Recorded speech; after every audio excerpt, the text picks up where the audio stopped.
temos a chamada dele. O Mota vai fazer a primeira pergunta para você aproveitar o Mota aqui. Solta a vinheta aí, vamos lá. No programa de hoje, o príncipe da justiça. O cara é mestre em direito pela Universidade de Harvard, professor e um dos maiores procuradores da República por mais de 18 anos. O homem das grandes investigações como Banestado e Lava Jato. Ele que não tem triplex e nem amigo com sítio. Com vocês, Deltan Dallagnol. Tá aqui o Dallagnol. Vou aproveitar o Mota. Obrigado por você ter vindo. O Mota vai fazer a primeira pergunta para você, Mota. Fala, Deltan, tudo bem? Grande Mota, hoje eu tenho uma surpresa para você, viu? Você vai gostar. Opa! É o Kinder Ovo. A minha pergunta para você é a seguinte. Nos últimos anos, né, dos últimos 5 anos, a sua vida passou por diversos mudanças enormes. Qual foi a situação mais complicada que você viveu? Aquela que mais te desafiou? Mota, eu acredito que um dos momentos mais angustiantes... Vou mencionar 2, tá? Um a gente pode conversar com calma aqui, que foi o dia da posse no Congresso Nacional. Era para ser um dia de alegria, de festa. Para mim foi um dia muito difícil. Eu saí do plenário do Congresso com vontade de chorar. Eu só não chorei porque eu não achei um lugar privado para eu chorar. Agora é isso? Agora, isso. Quarta-feira passada. Quarta-feira retrasada agora, já estamos na segunda seguinte, né? Foi um dia muito difícil para mim. E no momento anterior, o dia em que eu fui condenado pela STJ a indenizar o Lula em cerca de R$200 mil. A condenação foi a R$75 mil e com juros, correção, ia chegar perto de R$200 mil. E o significado daquele momento, para mim, era muito difícil, porque eu estava vendo alguém condenado em 3 instâncias por corrupção, por lavagem de dinheiro, sair impune, sem ter que devolver 1 centavo para a sociedade brasileira.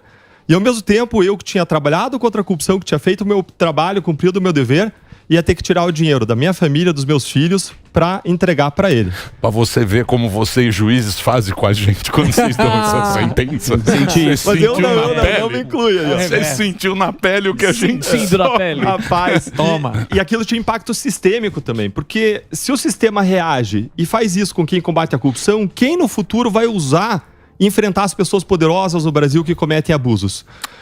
Então aquele momento foi muito difícil e eu passei o dia frustrado. Quando assim que eu fiquei sabendo, os meus advogados tinham falado para mim não me preocupar, que não tinha chance nenhuma de eu perder aquele caso, porque eu tinha ganho nas 2 primeiras instâncias, porque tinha um entendimento pacífico no Superior Tribunal de Justiça que dizia que esse tipo de caso não é revisado porque envolve revisar fatos e provas, e esse tribunal não faz isso. E ainda tinha um entendimento vinculante, um tema vinculante do Supremo, que dizia que esse tipo de ação só poderia ser movida contra a União, jamais contra o meu CPF, contra a pessoa física. Então eu estava tranquilo que não ia acontecer nada. De repente vem esse evento muito, muito chocante para mim, e eu fui dormir triste, arrasado. Eu estava com 2 colegas viajando, visitando o Paraná, falando sobre propostas, ideias, projetos para o ano seguinte. Os 2 deitaram na cama, eu fiquei de joelhos orando, colocando a minha frustração, minha indignação com aquele momento diante de Deus. E se alguém me falasse o que ia acontecer nas 24 horas, 36 horas seguintes, eu diria que aquilo era inacreditável, Surita. Sim, todo mundo achou isso também. Inacreditável. Ô, Dallagnol, você estudou pra caramba, né? Você fez curso pra caramba. E você é um cara novo, pô. Você tem... 42. Tô enganando, tô usando bons cremes aí. Você estudou você fez bastante... Harvard, a gente tava acompanhando aí, né? Com o Gueré, né, Gueré? Deu uma estudada aí na vida do Olha do só, bicho aí estudou, puxou minha ficha. Puxou a capivara. Puxou a sua ficha. E o que aconteceu lá na sua posse que você ficou... Surita, só para completar a história anterior, aquele momento de frustração da condenação, no dia seguinte o que aconteceu foi que começou um movimento solidário, voluntário das pessoas para fazer depósitos na minha conta corrente, que somaram vaquinha, né? Uma vaquinha, mas que não foi movida por mim. As pessoas começaram a procurar onde que eu tinha Pix, jogando meu CPF que estava nos processos das diferentes contas, começaram a depositar, e ao longo de 36 horas, sem eu pedir, mais de 12 mil pessoas depositaram mais de R$500 milhão. Eu pedia para as pessoas pararem, as pessoas não paravam. Já teve esse problema, Surita? Não parar de entrar dinheiro na tua conta, eu precisei cancelar a minha chave Pix para parar aqueles depósitos, e tudo que excedesse o valor de uma eventual indenização, a gente está recorrendo ainda, a gente vai destinar para hospitais filantrópicos que tratam de crianças com câncer e com autismo. Boa. Legal. Agora, vindo para a data da posse, você sabe que eu estava com uma expectativa baixa em relação ao Congresso Nacional, por tudo aquilo que eu vi ao longo da investigação da Lava Jato, mas eu cheguei lá e eu dei de cara com pessoas que a gente investigou. Tava lá Eduardo Cunha acompanhando a posse da filha Daniele, que foi eleita. Tava o Beto Richa, tava Aécio Neves. Em seguida foi para a eleição das presidências das casas, da Câmara dos Deputados, e ganhou o candidato governista. Teve a eleição da presidência do Senado, ganhou o candidato governista, quando a gente apoiava pessoas conservadoras à direita, quando a gente apoiava uma ideia diferente de política. E no final do dia foi anunciado que seria escolhido o ministro do Tribunal de Contas, sem discussão, sem debate, sem sabatina, uma pessoa que vai julgar contas por 30 anos, não estou avaliando o mérito de cada candidato, mas sem um processo que inclusive estava previsto numa resolução no Congresso que deveria ser seguido.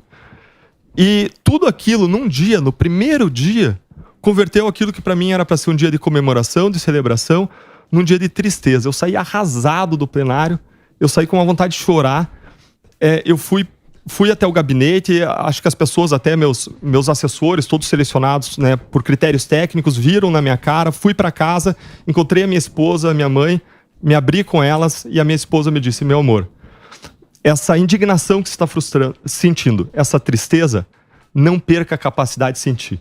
Porque é o que sente todo mundo que quer você lá. Todo mundo que votou em você, que orou, que apoia, que você representa. Se você tá assim, imagina nós. Exato. Ela falou assim, olha, seja a voz dessas pessoas, seja a voz da indignação dessas pessoas no Congresso Nacional. Você não veio para cá por uma carreira ou por um cargo, você não veio para cá para ser transformado pelo sistema, você veio para cá para contribuir para a transformação. E é isso que eu decidi fazer, e é isso que mudou até a minha rotina a partir daí. Nos últimos 9 dias eu adotei já 9 ações muito firmes para ser a voz da indignação das pessoas no Congresso, Rita. Então, mas quando você vai lá, você é do partido, né? O partido fala, ó, vota sim ou vota não. Esse é que é o problema, né? Você perde a voz em relação ao partido, né? Aos partidos, né? Isso que tinha que mudar, né? Isso que tinha que mudar, né? Mas é difícil. É difícil. É difícil, mas a gente não pode deixar de lutar por aquilo que a gente acredita.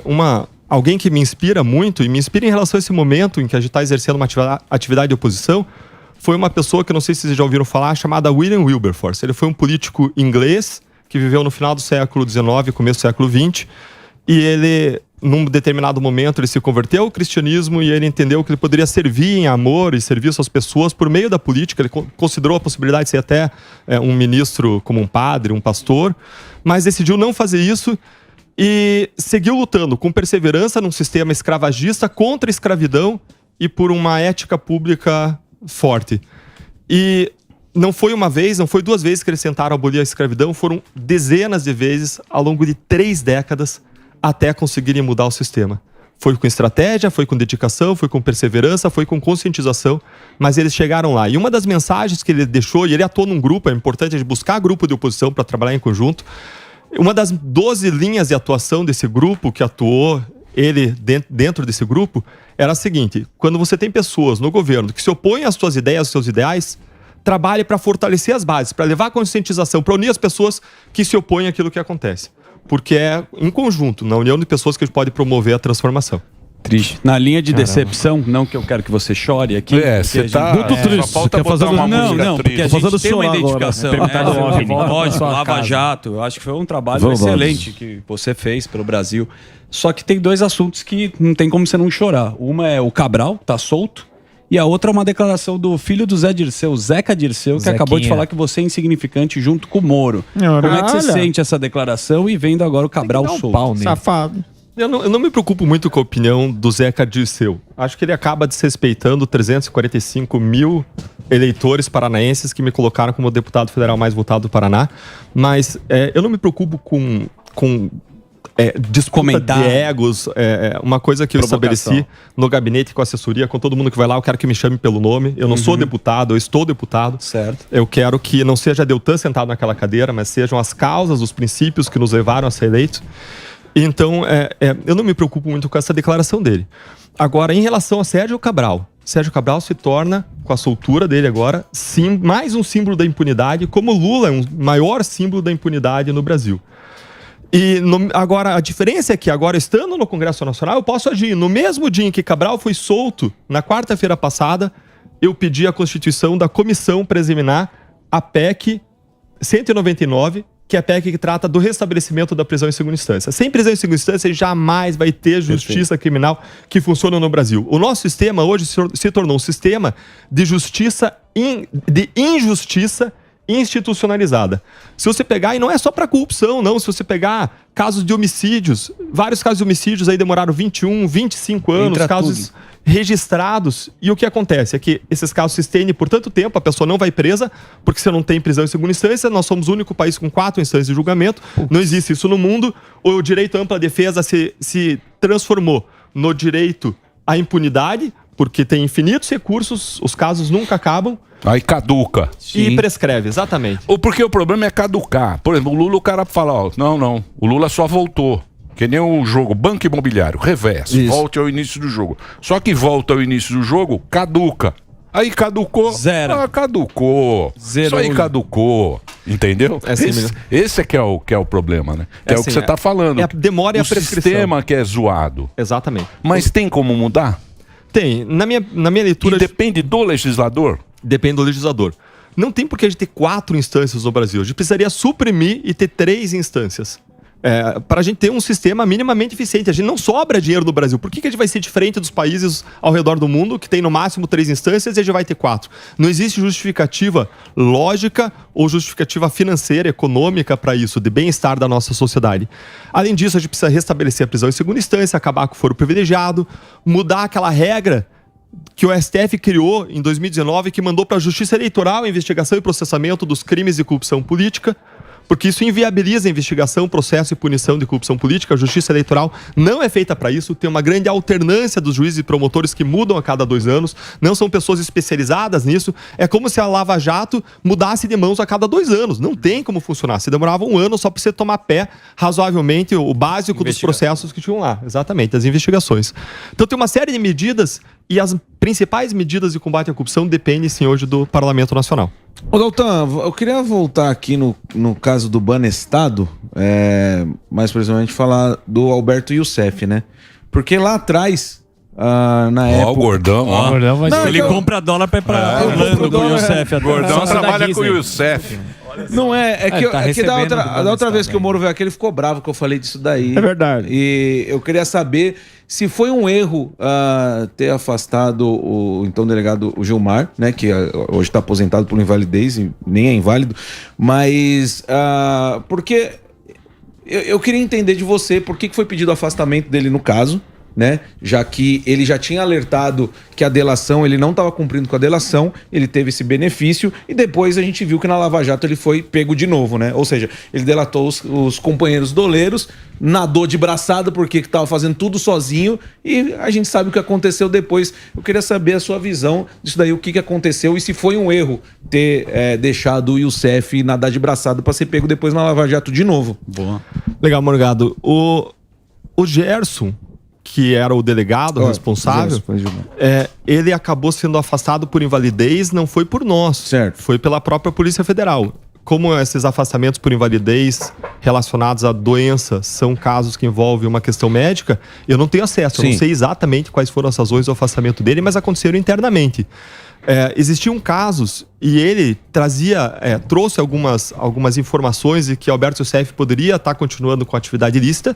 Isso foi objeto de procedimento de investigação que não chegou a lugar algum, mas quando mais tarde, em 2013, nós estávamos investigando um outro esquema do Carlos Habib Chater no Poço da Torre, em Brasília, e se identificou que ele fazia transações com Alberto Youssef e com outros grandes doleiros. E aí se chegou novamente Alberto Youssef e a gente, com evidências mais consistentes, a gente adotou todas as providências que deveriam ser adotadas, tanto que ele foi preso, né?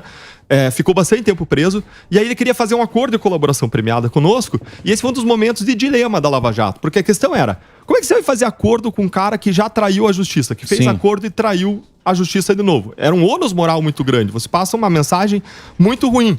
Agora, se você não tivesse feito acordo, e esse foi o nosso raciocínio naquela época, você ia punir muito o Youssef, mas você não ia ter descoberto o imenso esquema da Petrobras e angariado provas em relação à corrupção de dezenas de políticos. Só Paulo Roberto Costa implicou 70, mas quem tinha o controle contábil das operações, de quem recebia, como recebia, quais eram as contas usadas aqui no exterior, era Alberto Youssef. Sem ele, a gente não ia avançar. Então você conseguia provas em relação a um grande número de pessoas. E a gente colocou em relação a ele uma condição. A gente falou, olha, a gente quer 3 anos de regime fechado, de prisão. 3 anos de regime fechado significa 18 anos de prisão, porque o preso no Brasil, e o Mota, essa é uma das razões de indignação do Mota, com a qual eu concordo, ele só vai cumprir 1/6 da pena no primeiro regime e depois já avança para o regime semiaberto. Então a gente colocou uma condição bastante exigente, e se você for olhar hoje para trás, infelizmente as pessoas que fizeram acordo e fizeram acordos lenienses, as pessoas jurídicas e as pessoas físicas que fizeram acordo de colaboração premiada, estão acabando por ser as únicas punidas nesse caso. Isso é um absurdo, porque quando o Supremo acaba com a prisão em segunda instância, Sérgio Cabral vai pra rua, porque o caso dele não acabou. Embora a gente tenha começado lá atrás, tenham sido as condenações tenham corrido lá atrás, e embora os processos de réu preso tramitem muito mais rápido do que os casos de réu solto. Então, se ele estava preso e o caso dele não acabou, imagine os réus da Lava Jato que já foram soltos faz tempo. Quando que esses casos vão acabar? Esses casos vão se arrastar anos. Quando acabarem, os réus já vão ter mais de 70 anos. Aí aquela regra que você mencionou de caducar, a prescrição, ela cai pela metade o tempo de prescrição. E eles têm uma garantia de impunidade. Então, o nosso problema é o sistema, Morgado. O nosso sistema, ele não pune adequadamente as pessoas. E quando você faz um acordo como esse, como a gente fez com o Youssef, com as empresas, recupera, no final são as únicas pessoas punidas, quando devia ser o contrário, devia ser as pessoas beneficiadas em relação aos demais que deveriam ser sido punidos de modo firme e consistente. Mas você acha que foi a pena aplicada a ele foi justa ao Youssef? E por onde anda o Youssef? Boa pergunta. Cadê o Youssef? Porque a gente vê, né? O cara voltou 2 vezes e ainda teve denúncias dizendo que ele emprestou jatinho pro Álvaro Dias, né? E aí a gente fica na dúvida, fala assim, o cara foi ele foi julgado, bem julgado, por onde anda? Porque a gente não sabe mais, né? Eu não acompanho mais o processo, porque eu me afastei, né, da Lava Jato, do Ministério Público, não atuo mais os processos, mas eu sei que ele cumpriu a sua pena de 3 anos e passou a ter foi solto, mas ele ainda tinha uma imensa pena. O que a gente fez em aprendizado em relação ao que aconteceu no caso do Banestado? A gente pensou o seguinte, vamos estabelecer uma pena super alta, e vamos estabelecer um regime de cumprimento de pena de regime fechado menor. Por quê? Porque se você estabelece uma pena de 20, 30 anos para ele, e ele executa 3 em regime fechado, ele é solto, se ele pisar na bola de novo, o que eu faço? Eu regrido o regime e coloco ele em cana de novo. Porque a pena total é de 30 anos, ele pisou na bola, eu regrido. Aí adivinha o que o Congresso fez? Dentro do contexto de acabar com a Lava Jato, em 2019, mudam a lei e proíbem que a gente faça esse tipo de acordo, em que a gente possa colocar uma pena lá em cima para garantir o cumprimento da pena e que o cara não vai pisar na bola de novo. Então, os instrumentos que a gente... O cara arrumou um esquema... Sempre tem uma manobra, uma blindagem. Então, o que a gente fez em relação ao Alberto Youssef foi estabelecer uma pena maior do que qualquer corrupto cumpriu na história. Me acha algum outro corrupto que cumpriu essa pena, mesmo fazendo acordo de colaboração. E a gente conseguiu ainda um acordo de colaboração com restituição de valores significativos, com a delação de um grande número de pessoas com entrega de informações e provas para a gente seguir e avançar a Lava Jato nesse regime exponencial. E conseguindo uma responsabilização de uma série de pessoas, né? Foi um efeito dominó que nunca tinha acontecido. Então, eu acredito que foram boas decisões da Lava Jato. Às vezes as pessoas ficam querendo discutir eventuais excessos da Lava Jato e se perde a dimensão de que a Lava Jato foi uma força desbravadora. Ninguém nunca tinha feito isso. Ninguém nunca tinha responsabilizado o corrupto no Brasil desde 1500. Exatamente. Então, mas deixa eu perguntar um negócio pra você agora. Você acha que a Lava Jato, ela foi muito longe, a corrupção era tanta que acabou chegando em todo mundo? Aí é o que acontece, os políticos falam, pô, esses caras vão querer acabar com a classe política, porque todo mundo estava envolvido no negócio. Ele chegou a um ponto que falou, pô, isso aqui não vai acabar mais, né?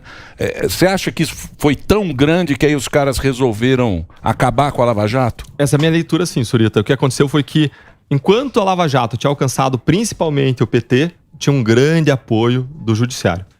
Quando a Lava Jato começou a se expandir e começou a atingir Temer, Aécio Neves, pessoas do PSDB lá no Paraná, Beto Richa, que foram acusados pela Lava Jato, pessoas de vários outros partidos, foram... Só a delação do Odebrecht em 2017, que é um bom marco, implicou 415 políticos de 26 partidos. Não quer dizer que todo mundo era culpado, a investigação tem que começar a partir daí, e se angariar provas suficientes, essas pessoas vão ser acusadas, se for o caso, condenadas. Quando se expandiu muito, aí existiu toda uma reação do sistema político e foi à frente aquilo que eles tinham cogitado em 2016, falando na ideia de estancar a sangria, de brecar a Lava Jato. A Lava Jato ela nunca foi antipolítica, ainda que possa ter gerado um sentimento antipolítica, mas ela nunca foi antipolítica. Ela nunca quis pegar políticos. Ela quis pegar criminosos, onde quer que eles estivessem. Pessoas em relação às quais existissem fortes indicativos de corrupção. E mais, em vários momentos a Lava Jato falou que a política era o único caminho, que a democracia era o único caminho. A gente sempre ressaltou isso, mas é natural que as pessoas se indignem. O que poderia ter sido uma saída diferente? A gente viveu aquilo que aquele livro, Por que as Nações Fracassam, chama de um momento crítico da nossa história, em que a gente podia ter caído para um lado ou para o outro.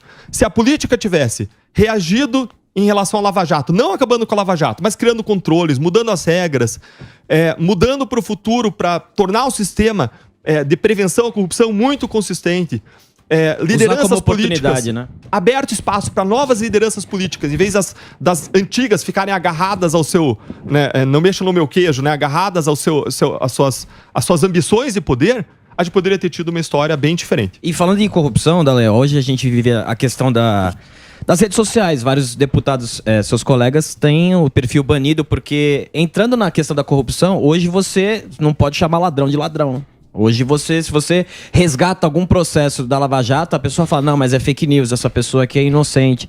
Você vê a evolução dessa questão da linguagem das redes sociais, falando assim, não, esse aqui é inocente, você é antidemocrático. Você vê dessa forma, e se você tem algum projeto para tentar mudar essa forma, porque basicamente todo mundo ali da Lava Jato agora tá solto, e aí se você fizer uma afirmação da época do julgamento, com todos os dados técnicos, você pode ser chamado de fake news e pode até perder a sua conta.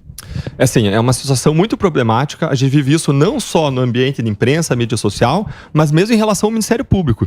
Nós vivemos no ano passado uma tentativa de aprovação de uma PEC, uma emenda à Constituição no Congresso, para mudar a composição no Conselho Nacional do Ministério Público, aumentar a ingerência e punir procuradores e juízes no CNJ, né? Mas ali procuradores, promotores que atuam contra pessoas poderosas, contra abuso de pessoas poderosas. E mais, eu mesmo sofri. E as duas únicas punições que eu tomei na história foi por eu ter exercido o meu direito à liberdade de expressão como procurador. Então, num caso, eu falei que decisões do Supremo Tribunal Federal mandavam uma mensagem de leniência em favor da corrupção. E acrescentei, não estou imputando má fé a ninguém. Estou falando dos efeitos objetivos das decisões sobre investigações e processos. E pude citar várias decisões. E o Conselho Nacional do Ministério Público, mesmo atuando dentro dos limites, de modo respeitoso, não xinguei ninguém, não ataquei a instituição, me puniu. Dizendo que eu tinha quebrado o decoro, uma coisa genérica para você encaixar qualquer coisa que incomode o establishment. No segundo momento, eu afirmei em 2019 que Renan Calheiros, se fosse eleito, deixaria muito difícil o avanço de pautas anticorrupção. Fiz uma análise em relação às pautas em que eu trabalhava. E falaram que eu atuei politicamente e, de novo, eu sofri uma sanção. Eu defendo, em razão não só da minha vida, do meu passado, dessas experiências que eu tive, mas, por princípio, a liberdade de expressão, que mais do que um direito fundamental, ela tem uma primazia como direito fundamental em relação aos outros. Quem diz isso não sou eu, são os grandes estudiosos de direito constitucional. E por que ela tem uma primazia? Porque ela não é só um direito fundamental. Ela é um pilar essencial da democracia. Sem a gente proteger o livre debate das ideias, a livre circulação das ideias, você enfraquece a democracia.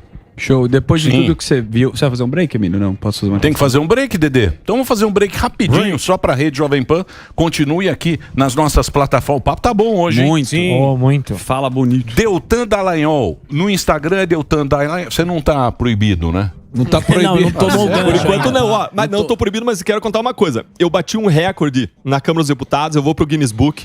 Porque eu fui o primeiro deputado que em 2 dias anunciaram meu pedido de cassação. Cara, 2 dias. Parabéns, viu? Boa. Rapaz. Essa medalha, Delane. Muito bem. É um break do Reginaldo. Caramba. Já. No Twitter é Deltan MD. É isso? Deltan MD no Twitter, exatamente. Isso. Deltan Dallagnol no Instagram, pessoal. Vem lá. No Instagram, Deltan Dallagnol. 2 L's, Gemudo.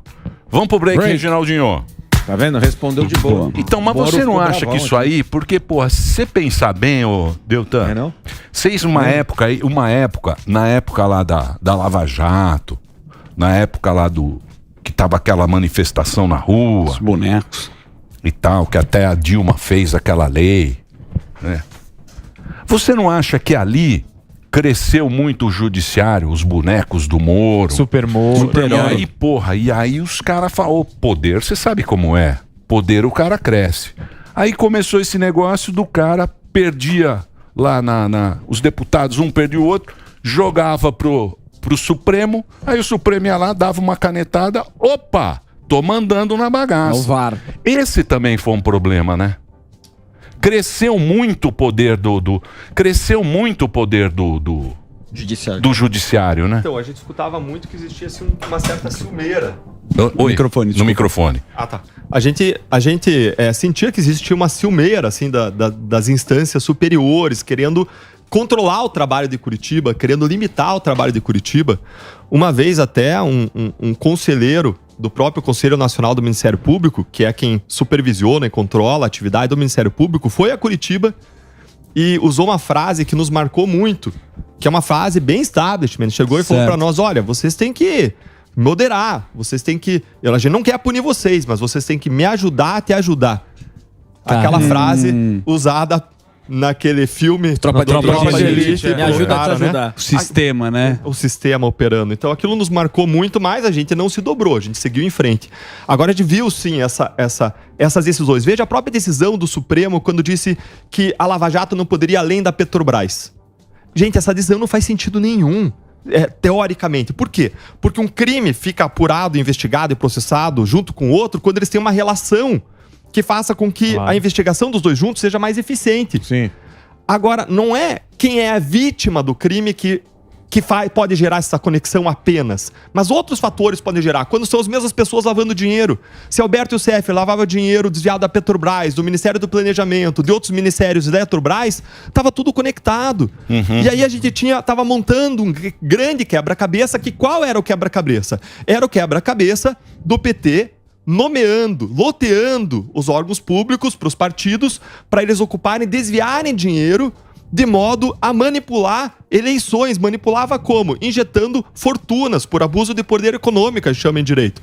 Eles desviavam dinheiro. Para vocês terem ideia, um dos partidos envolvidos nesse escândalo do Petrolão, ele recebeu mais de propina em 10 anos do que ele recebeu de fundo partidário.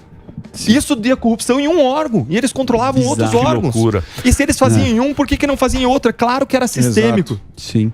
Agora, foi uma bela de uma força-tarefa, né? Tinha os computadores lá em Curitiba, tinha os computadores, tem até um nome essa sala que vocês tinham lá, fazendo a porque era dinheiro fora do Brasil. Foi uma operação muito complexa, né? Estratégia. Nunca existiu nada parecido. Procure antes da Lava Jato uma operação que tenha tido 5 fases. Nunca existiu. A gente juntou um time muito bom, trouxe para Curitiba um time muito bom, pegou uma assessoria técnica muito boa, pessoas especializadas em rastreamentos financeiros, a gente tinha gente especializada em cooperação internacional, tinha gente que fez mestrado em Sevilha, em Portugal, 2 pessoas dos Estados Unidos. A gente juntou uma expertise muito boa, uma equipe dedicada, como a gente chamava lá, amassador de barro. Porque nem sempre, às vezes o cara é um colega bom e acadêmico, mas não é amassador de barro, não pega ali. Não pega na enxada. Exato, não pega na enxada. A gente juntou uma equipe que tinha qualificação e que era amassadora de barro. E a gente inovou, empreendeu dentro da lei, mas empreendeu. A gente fez acordo de colaboração premiada e de leniência em série. Nunca tinha existido antes da Lava Jato acordo de leniência. Por meio dos acordos, a gente recuperou mais de 10 bilhões de reais. Nunca tinha existido mais de 180 pedidos de cooperação internacional de um caso. 180 foi no caso Banestado, em que a gente tinha trabalhado. A gente fez mais de 600, mais de 700 pedidos de cooperação com mais de 60 países ao redor do mundo. Imagine você cooperando um pequeno órgão com 1/3 do globo. 1/3 para rastrear ativos, né? A gente se aproximou da imprensa por meio de entrevistas coletivas, por meio de redes sociais, da sociedade, porque a gente tinha plena consciência de que tem um establishment trabalhando contra. Você estava revelando a corrupção entranhada no sistema. Então esse sistema ele ia ter abafar, ele ia ter afogar. Ele ia fazer o que eles estão fazendo agora, se a gente não tivesse um imenso apoio da sociedade naquele momento. E então, a imprensa também, né? Exatamente, da imprensa. A gente teve um grande apoio. E eu acho muito irônico que que hoje as pessoas olhem para trás e queiram dizer, não, teve um excesso aqui, teve um excesso lá, quando... Em relação à Lava Jato, você pode discutir interpretações da lei, mas sempre tinha uma interpretação da lei que nos amparava na nossa ação. Eu não vou seguir a interpretação da lei do advogado de defesa, eu vou seguir a do Ministério Público, institucional.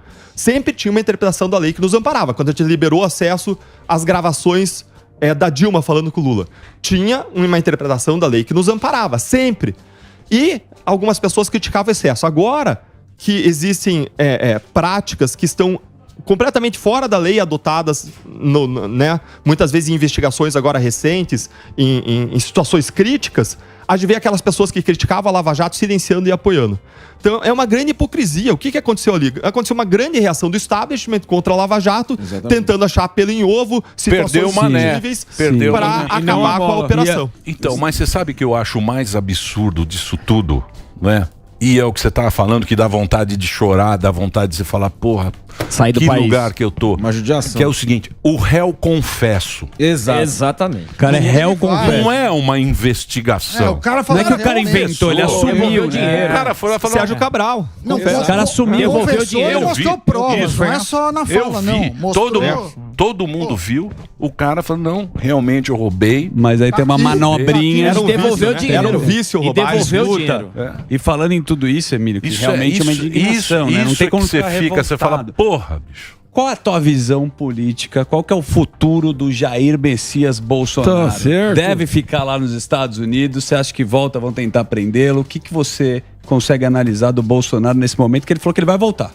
Daniel, eu vejo muita narrativa, as pessoas falando ele vai ser preso, tá bom, mas qual é o fato? Isso. Para você ter uma prisão, você tem que ter um fato.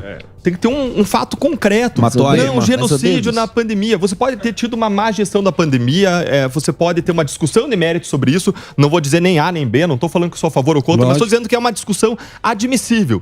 Mas a questão é que isso aí não configura crime. Você não tem um crime aí, você não tem $1, não queria matar as pessoas. Isso está fora de questão. Para você ter uma responsabilização de alguém por um crime, você precisa não só que a pessoa tenha ação, tenha resultado, tem um nexo, uma ligação entre a ação e o resultado, mas precisa que a pessoa tenha querido aquele resultado. Morte. E você não tem isso em discussão. Então o que eu vejo é muito discurso, muita narrativa dentro do âmbito político. Para a gente discutir se teve ou não crime, tem que dizer qual é o fato. E a falta das pessoas apontarem um fato concreto, específico, já é indicativo de que não tem esse fato. Então eu não vejo hoje, concretamente, a partir daquilo que eu vejo de discussão pública, um risco concreto em relação a ele.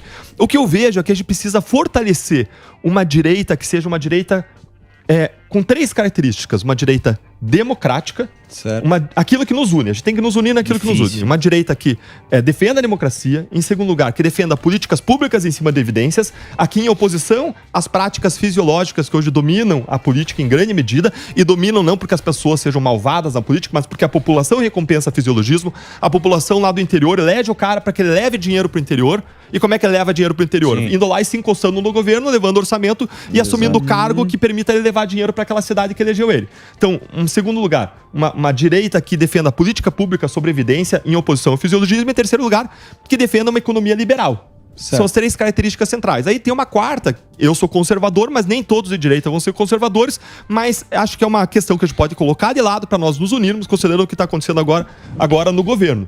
E, dentro desse espírito, a gente tem formado um grupo de oposição para atuar. Quando eu entrei lá e aconteceu aquela minha posse, eu saí frustrado, indignado, eu falei, eu vou fazer o meu melhor para ser a voz de indignação das pessoas no Congresso Nacional. No dia seguinte, eu já propus uma emenda para impedir que o COAF, que investiga suspeitas de transações ilícitas, fosse transferido do Banco Central pro Ministério da Fazenda, onde ele ia estar debaixo do Haddad. Certo. No dia seguinte, na sexta-feira, isso foi na quinta, na sexta-feira eu pedi investigação da ministra do Turismo por uma suspeita de desvio de mais de R$1 milhão do fundo partidário. Isso que gerou meu pedido de cassação. Olha que ironia. Coincidência. O meu crime foi ter feito o meu trabalho. Exatamente. Eles estão pedindo a punição de quem pediu investigação e não de quem deve ser investigado. Olhem a ilogicidade. Olha a ironia. Olha a inversão de valores. Eu fiz o meu trabalho pedindo investigação e eu que devo ser punido e não a pessoa que, segundo os levantamentos da imprensa, teria desviado para gráficas sediadas em frigorífico, gráfica sediada em coworking, mais de R$1 milhão sem ter prova da existência dessa gráfica até agora. E fiz o pedido de investigação seja para confirmar, seja para infirmar. Na segunda-feira seguinte, eu pedi ao Supremo Tribunal Federal que coloque em julgamento o habeas corpus que suspendeu a condenação no STJ do Góes do Valdir Góes, ministro de Integração e Desenvolvimento Regional, que não sei se todo mundo sabe, mas foi condenado por peculato, por desvio de dinheiro no STJ, mais de 6 anos de prisão, e hoje é ministro de Estado e está gerenciando o nosso dinheiro. Pô, que beleza, hein? E você ainda pediu a lista também de imóveis lá, que foi sem licitação. Exato, na quinta-feira. 380 mil reais. Em 11 imóveis. Exatamente, 34 mil reais por imóvel. Poderia ter comprado sem licitação ou não? Em princípio, não. A gente não tem acesso ainda, porque foi feito sem transparência, não está público ainda. Certo. E foi feito sem as devidas informações para a sociedade e sem licitação, mas a lei de licitações conflita com a ideia. Por quê? Primeiro, a lei de licitação veda a compra de móveis de luxo. E aparentemente eram móveis de luxo. Nossa. Em segundo lugar, eles aplicaram uma regra da lei de licitação que dispensa a licitação quando você tem calamidade ou emergência. E eu não consigo imaginar uma razão de emergência ou de calamidade que tenha obrigado essa compra. Mas claro que pra gente saber se houve ou não, a gente precisa ter acesso ao procedimento. Sim. A gente pediu acesso, pediu uma análise da CGU, do TCU, pediu acesso ao procedimento pra gente adotar providências. A gente pediu também ainda que a Controladoria da União analise se tem conflito de interesses na escolha do Prates para ser presidente da Petrobras, porque ele é ligado a empresas do setor. A gente pediu ainda a instalação da comissão da prisão em segunda instância na quarta-feira passada. A gente, na sexta-feira passada, endossou os projetos de lei do Luiz Felipe de Orleans para que o BNDES não financie obras em países que devem para o Brasil. A gente tem mais de 2 bilhões de reais em dívidas. Exatamente, da Cuba, da Venezuela. Pois é. E para que exista uma fiscalização mais adequada dos recursos empregados à Lei Rouanet. E hoje eu tenho uma surpresa pro meu amigo Mota e para vocês da nossa ação de hoje. Inclusive, o gerente atenção, exclusivo. O japonês da Federal. Vamos lá, exclusivo. Pode entrar, por favor. Olha só, qual é o problema que a gente está atacando? Hoje a gente vai oferecer uma proposta de emenda à Constituição pro fim da impunidade natalina. Por quê? Porque os decretos de Dilma e de Lula, dos dois, perdoavam 2/3 da pena, 66% da pena no Natal, de quem tinha sido condenado por furto ou por corrupção até 12 anos de prisão. Então a pessoa tinha cumprido 33% da pena, tinha sido condenado até 12 anos... E ela tinha a pena toda perdoada, todo o restante, os 2/3 perdoados. Isso é um absurdo. Isso acaba com a previsão do próprio crime. Isso é uma interferência na atividade do legislativo. Se a pessoa tinha praticado crime com violência ou grave ameaça, como roubo, como homicídio, o Lula e a Dilma, eles perdoavam 2/3 da pena, 66%, se a pena era inferior a 8 anos de prisão. Mas essa turma é muito criativa. Você viu o que o Petro fez lá na Colômbia, né? Não vi. Ele deixou de tipificar crime. Ele falou, vou acabar com os crimes aí aqui. Acabou o crime. Aí acabou. Diminuiu o crime. Não chama, não tem nome, não tem crime. Não tem mais crime. Os crimes, você sai só pulando os corpos na rua. Ele tirou do código os crimes. Falou, não tem mais crime. Agora... Roubo não é crime? Então está livre da criminalidade. Isso é um absurdo. Então a gente está propondo... E mais, eles perdoavam... E aí até tinha desculpa. Não, a gente precisa aliviar as prisões. Mas quando você condena alguém e você substitui a pena por prestação de serviço à comunidade, por cesta básica, não vai para prisão. Você não tem razão para perdoar a pena. E eles perdoavam 75% da pena. Então o cara é condenado por corrupção. Até a pena de corrupção parte de 2 anos. Ele pode ser condenado a 3 anos, 3,5, 4 anos. Aí ele vai ter a pena substituída por prestação de serviços a um asilo por 1 ano, 2 anos, 3 anos. O que já é pouco para quem pratica corrupção. E aí eles vêm com esse decreto e perdoam 75% da pena. E eles fazem isso todo final de ano. E a gente já pode esperar que eles vão fazer, porque essa é a cultura do PT, da esquerda, em relação, ou de grande parte da esquerda e do PT, em relação a crimes. É uma cultura de responsabilidade. Joga tudo no social. É a mesma ideia econômica que não funciona, de responsabilidade do indivíduo, que joga tudo no social. Eles aplicam essa ideia para a área criminal e eles geram aquilo que se chama bandidolatria, uma falta de senso de responsabilidade individual e uma erosão das próprias penas dos crimes. Então a gente vai propor uma proposta de emenda constitucional, estamos propondo hoje, começamos a colher a assinatura hoje para essa proposta de emenda, para vedar que o presidente da República imita um decreto de indulto natalino, como eles fizeram sempre no final do ano, perdoando mais de 20% da pena, fazendo esse decreto geral e abstrato que perdoe mais de 20% da pena, salvo casos de indulto humanitário, quando a pessoa tem uma doença grave, né? Quando a pessoa está tetraplégica. E o senhor acredita que vai passar isso? Porque o senhor falou comigo, foi lá no meu gabinete, eu mandei o áudio e o senhor não escutou. A respeito, como é que tá a articulação dessa PL, como é que o senhor acredita que o Congresso vai aprovar? O que o senhor acha disso? Olha, já passou na Câmara a proibição da saidinha de Natal e foi pro Senado. E essa proposta, ela tem a mesma ideia. Então, eu acho que a gente vai conseguir, sim, avançar. Tem um sentimento muito forte na sociedade contra esse tipo de medida, contra a saidinha, contra o indulto. Eu acredito que a gente tem boa chance de avançar essa proposta. Agora, mais do que isso, a gente precisa acabar com o foro privilegiado, avançar a prisão em segunda instância. A gente precisa de muito mais. Agora, a questão do móvel... Não, só para ficar claro, a questão do móvel... Eu converso hoje com ele, que é deputado... O Sami já tá em casa. Não, eu queria saber a questão do móvel. Se tiver algum tipo de irregularidade, o que pode acarretar aí pro presidente? Vai acarretar para quem é responsável por esse processo de licitação. Certo. Se foi ele que mandou fazer sem licitação, mas nunca é ele. Né, fazer uma dispensa de licitação, aí ele vai ser nunca responsável. sabe de nada. É um amigo dele. Ele vai dizer que foi um amigo. Um amigo dele. Ele foi pra Casa Branca. Foi um amigo comprar comprou. móvel lá na Casa Branca. Exato. pra Agora gastar joga aí esse na dinheiro. internet, você que Comprou tá nos na assistindo, IKEA. joga aí, cama de casal, tá? Você vai encontrar várias camas de boa qualidade aí por R$1.000 e poucos. Gente, esse valor que ele investiu dava para comprar mais de 300 camas. Ele Qual foi o comprou valor? a cama da Rainha 380 Elizabeth, mil. né? 380 pau uma cama? Não. 380 Não, foram 11 imóveis. 11 imóveis. Mesmo assim tá caro. Mas nem na Silvia não, Design. R$4.000. eu acho- Uma cama boa surpresa quase uns aqui 20 também. pau. É president size. Cama boa, 10 conto. Lençóis Não, não vem trussou. não, tem que ser cama boa. Não, 10 tudo bem. conto. Mas 10 Presidente, conto você paga. presidente. Tá um ano Mas pra com comprar nosso privada dinheiro. Madeirão. 10 conto você paga. Comprando, mas nem na Deixa eu Silvia falar um Design. negócio. Eu tenho uma surpresa aqui, eu queria passar pro Pode entrar Deltan com o também bolo. essa... Mostra, vai. Toca música. Fuçando aí nos bastidores da Câmara tal, e tudo Da mais. O senhor é do Podemos, né? Foi eleito pelo Podemos. Mas fiquei sabendo que tem aí uma sondagem muito forte do Partido Novo. E aí eu queria saber se existe essa possibilidade de pular o muro pro Novo ou não. Fábio, o Novo é um partido muito bom no tocante à integridade, a controles internos. Eles defendem uma economia Olha lá, liberal. o 30. Tem um 30. Olha o 30. Tem um 30, mas ele fala que é 24. Olha o Joãozinho 30. Joãozinho 30 aqui. É o gatinho liberal. Laranja Eu nunca mecânica. fui filiado. Olha o gatinho. Eu Dona nunca fui- Florinda. Boa, sabe, mas é boa, viu? Eu nunca Tem fui meu apoio. filiado ao Novo. Alguns princípios do Novo me patinetes. encantam, porque eu acho que é legal você não pegar dinheiro público Claro. para fazer campanha. Aliás, até falaram que isso mudou.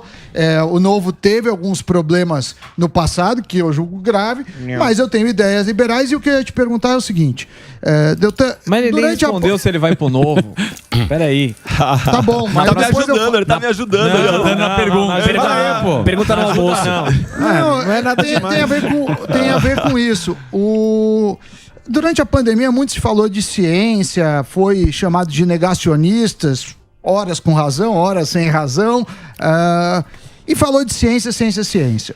Existe uma ciência política, existe uma ciência na área do direito, existe uma literatura vasta do que deu certo e o que não deu certo em outros países, e a economia não é diferente. Eu sinto que o grande problema brasileiro é o negacionismo econômico, é o negacionismo jurídico. A gente está retrocedendo a passos largos. A oposição, você já falou um pouco, mas não me parece alinhada, pelo menos falar, olha, vamos nos basear em dados e melhores práticas. Sempre começa aqui, aqui é diferente, querem inventar a roda, mas com isso aqui é diferente, a gente é o país do futuro mais antigo, é uma frase famosa. Assim, sabe, eu concordo totalmente com você. Muito obrigado. Existem dois riscos de retrocesso. Retrocesso moral e de combate à corrupção e retrocesso econômico. São dois grandes riscos. Agora, respondendo a pergunta do Fábio, para depois ele não me cobrar, eu tô no Podemos hoje, que tem um compromisso firme com o combate à corrupção. É um partido que se colocou de modo independente, ainda que nem todo mundo se alinha lá em vários aspectos internamente. E eles me deram uma ampla liberdade para eu votar na pauta conservadora do modo como eu acredito. Então eu tô muito confortável dentro do partido. Agora eu tenho um grande respeito e admiração por vários princípios do Novo e acredito que o Novo possa ser, deva ser, e ele tem dado passos na direção de ser mais pragmático, permitindo o uso dos recursos do fundo eleitoral enquanto ele existir. É a minha postura. Eu sou a favor da redução ou extinção do fundo eleitoral. Pelo menos tem que reduzir 2/3. Hoje é um valor imenso, muito grande.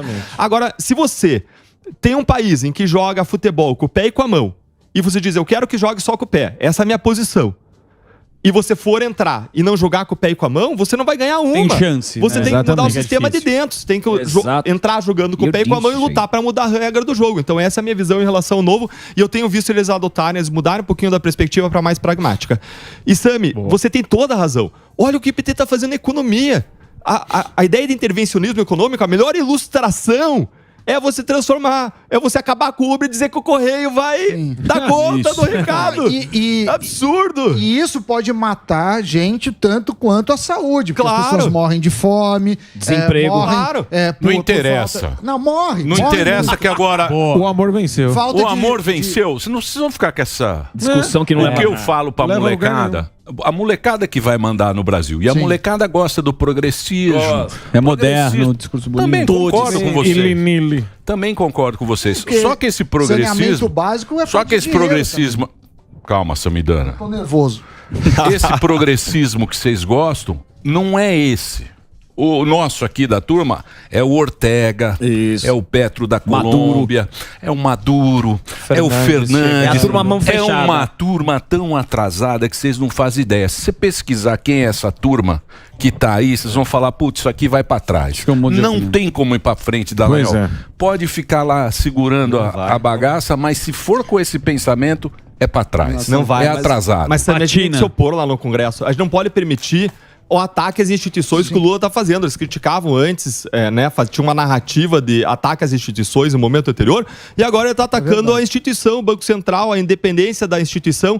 Ele está atacando as instituições, a lei das estatais, para permitir que dinheiro das estatais seja investido na imprensa.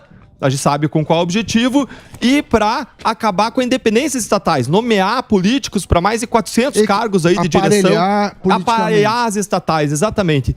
Você ainda tem uma visão deles de aumento de gasto público. Eles defendem a ideia muito cara à esquerda, a ideia do governo grátis. Cara, quem não quer governo grátis? Governo grátis é o governo que dá benefício para todo mundo e custo para ninguém. O problema é que não existe isso. Não existe isso. A conta não fecha. E aí eles vão aumentando despesa, e quais são as consequências? Não, mas tem muito companheiro, pô. Tem muito companheiro. Espero que eles contribuam, né? Tem vaga pra isso. Espero que eles contribuam, porque a conta vai ficar cara. O que eles vão querer fazer? Eles vão querer aumentar tributo. Lógico. Porque não tem como fechar a conta. Ou você aumenta tributo, e aí depende do Congresso. Eu espero que o Congresso atue do modo contrário, porque nós temos uma das maiores cargas tributárias do mundo. Superou aí 33%. E não entregamos. Maior em 12 anos. Exato. E se a gente olhar a lista dos 30 países em relação à entrega, nós somos o que tem a maior carga desses países, das 30 maiores cargas, vou reformular. Das 30 maiores cargas tributárias do mundo, a gente é o que menos entrega de volta para a sociedade, em termos de políticas públicas, em termos de saúde, educação, segurança.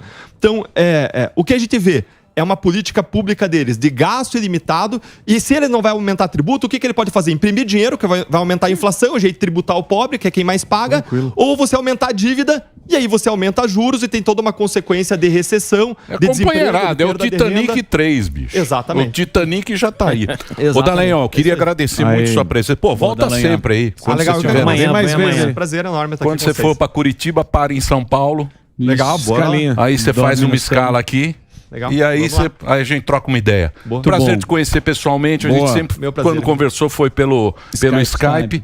E, pô, boa sorte pra você lá em Brasília. Bacana, obrigado, agradeço a vocês. Contem comigo, queria dizer pra todo mundo que eu conto com a ajuda de vocês. A entrada no Congresso foi só um passo na direção da construção de um país mais justo, mais próspero, melhor, desse sonho, dessas causas que a gente carrega. E se você acredita nas mesmas causas, eu quero convidar você a me ajudar, a estar lá no Instagram, a estar no nosso WhatsApp. A gente sempre vai buscar mobilizar as pessoas. Eu acredito muito na força das pessoas, da mobilização, das bases, do coletivo.